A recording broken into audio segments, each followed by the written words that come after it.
Welcome to Books, Animals, OCD. I'm Erica, and this is my husband, Seth. Hi there. Nice to meet all of you.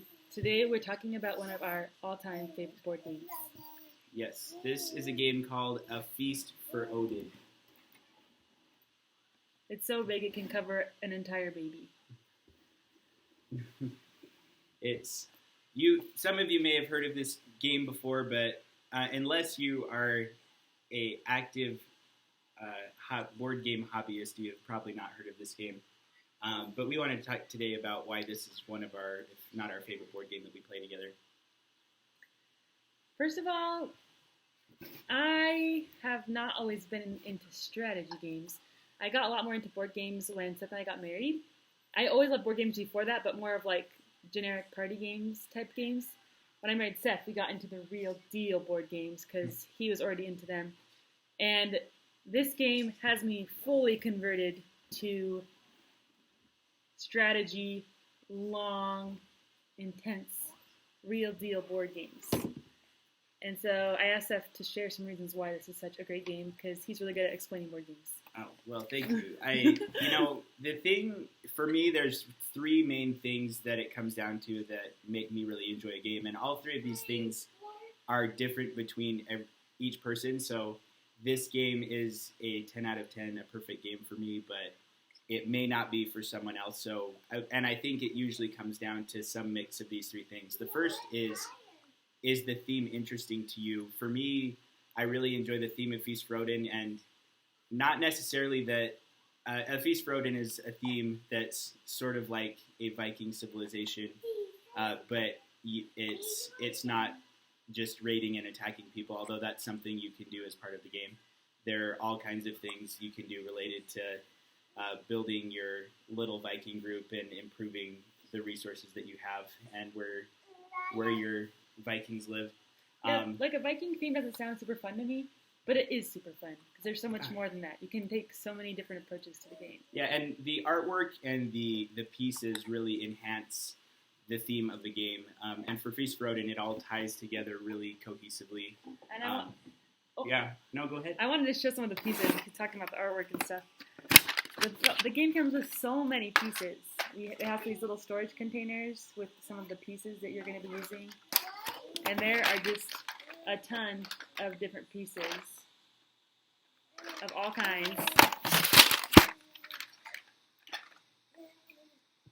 And what you do with these pieces is, as part of the game, many of you have played a game like Settlers of Catan where you roll dice and you get resources and you build things with those resources. In Feast for Odin, one of the main things you do is you're taking these pieces that you get and you're placing them onto this board and to build up points and bonuses that you get later. So all of them are different shapes and they all kind of fit like Tetris pieces on your board.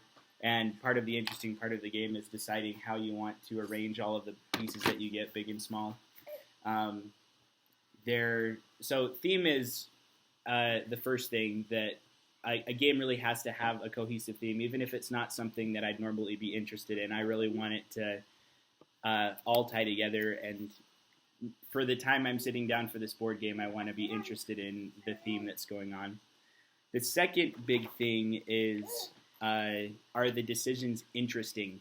I really can't be too interested in playing Candyland and Sorry back-to-back because they can drag, and there really aren't very many interesting decisions that happen in those games. You kind of just do what the game tells you to do, and you don't really have a ton of choice as to like how to make your moves. And when you do, they're pretty shallow choices.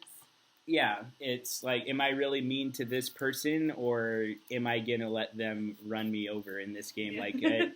Like, Feast for Odin is such a great game because it is a massive buffet of interesting decisions. And as I think Feast for Odin has impressed me a lot, because a lot of games, the decisions, a lot of them might appear interesting, but then over time, certain decisions become less appealing. They're not very useful for you, or they might even hurt you in how well you do in the game. But Feast for Odin is a game that's very well balanced. So you can go and do all kinds of different actions and build your civilization so many different ways. And to me, they're almost all interesting. And so it's every single moment of the game is kind of asking me what, it's tempting me with all kinds of interesting decisions without being too overwhelming. It just feels like the doors are always wide open with this game. No matter how far you've gotten into it, you can still have so many choices, and they're all really exciting and fun. Yeah, and the third thing that I think it is what makes me really enjoy games is if there's people that I enjoy being around that I can play them with. Feast for Odin you can play it by yourself if you want, sort of as a solitaire, see how high you can score a puzzle, but you can otherwise play up to 4 players. And Eric and I have a lot of fun with this game. Not every game works well at 2 players, but this one works very well at 2, 3, and 4. I think it shines at 2 players because we aren't limited at all in what we can do with it, and it also makes it so that you can play within a reasonable amount of time. Oh. Yeah, it's really a great game. I think, and I'm not.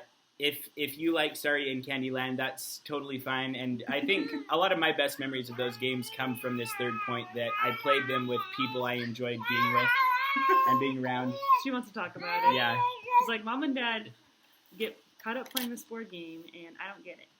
Yeah. So anyway, I think, those 3 things for me. Feast for Odin's theme is great. It's absolute ultimate buffet of interesting decisions, and I like playing it with Erica, and she likes playing it with me, so that's what makes it a perfect game for me. This is like the first strategy game we've ever played that I said, Seth, let's play it again. Like, I initiate it, and I could play it every day if we had time. Yeah, and this is one of the few games that's this long that we really actually feel like we want to make time for. Like, we normally don't play games that are this long, but this is one that if we can get the kids to bed at a reasonable hour, we'll say, we really want to play this tonight and spend a couple hours playing this game together. It's usually about between 30 and 60 minutes per player, but if you're interested in this game, go take a look. There's a lot of pictures and out there on the internet that you can take a look at, and if the theme or decisions sound interesting to you, then I hope you take a look at this one, because it's been great for us. There's one really nice thing about this that makes the game more accessible, because some strategy games I just feel like I get lost in. Like, I don't even know how the turn order works or anything. But Feast for Odin is made with this turn board that basically tells you step by step what to do each round. So you'll kind of do all the setup things, and you'll get to the point where you all take your actions, and after your actions, you'll keep moving on with the list. And it makes the game so easy. So I can always remember what's next, because you just look at this little chart that's keeping track. Yeah, I wish every game that I own came with one of those. Like, strategy games, a lot of times you just rely on someone memorizing how to clean up everything at the end of each round, and that player aid for Feast for Odin really does help that problem. So, that's a Feast for Odin. The only board game that Eric and I both rate as a 10 out of 10. Yeah, we both rate it 10 out of 10. It's got me hooked. And the pieces are so cool. Here's an example. The crown. I'm wearing it because I always win this game. No. Thanks for watching. Yep. Bye.